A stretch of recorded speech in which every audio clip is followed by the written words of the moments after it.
जिल्ह्यात कायदा व सुव्यवस्था राखण्यासाठी सातत्याने सक्रिय असलेल्या एलसीबीच्या पथकाने तब्बल 26,800,000 रुपये किमतीची अवैध दारू आणि बोलेरो वाहन जप्त करत मोठी कामगिरी बजावली आहे.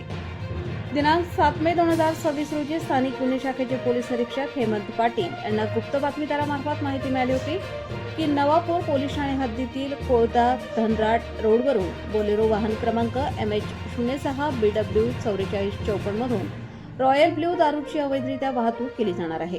माहितीची खातरजमा होताच पोलीस निरीक्षक हेमंत पाटील यांनी तातडीने पथकाला कारवाईसाठी रवाना केले.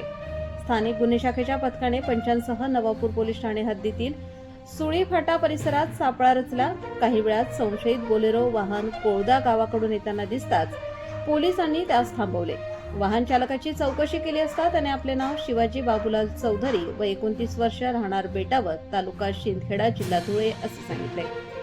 वाहनात भाताच्या साळींच्या गोण्या असल्याचे सांगत तो उडवाउडवीची उत्तरे देत असल्याने पोलिसांचा संशय अधिक बळावला. त्यानंतर वाहनाची झडती घेतली असता पोलिसांना मोठा धक्का बसला. बोलेरोमध्ये लपवून ठेवलेले रॉयल ब्ल्यू दारूचे तब्बल 198 खोके आढळून आले. पोलिसांनी वाहनासह एकूण 26,800,000 रुपयांचा मुद्देमाल जप्त केलाय.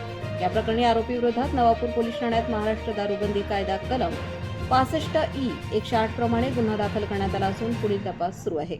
ही उल्लेखनीय कारवाई नंदुरबार पोलीस अधीक्षिका अश्विनी सानप, अप्पर पोलीस अधीक्षक आशिष कांबळे यांच्या मार्गदर्शनाखाली स्थानिक गुन्हे शाखेचे पोलीस निरीक्षक हेमंत पाटील, पोलीस उपनिरीक्षक मुकेश पवार तसेच police head constable Jitendra Tamboli, Bapu Bagul, Jitendra Torwan आणि नितीन गांगुर्डे यांच्या पथकाने केली आहे.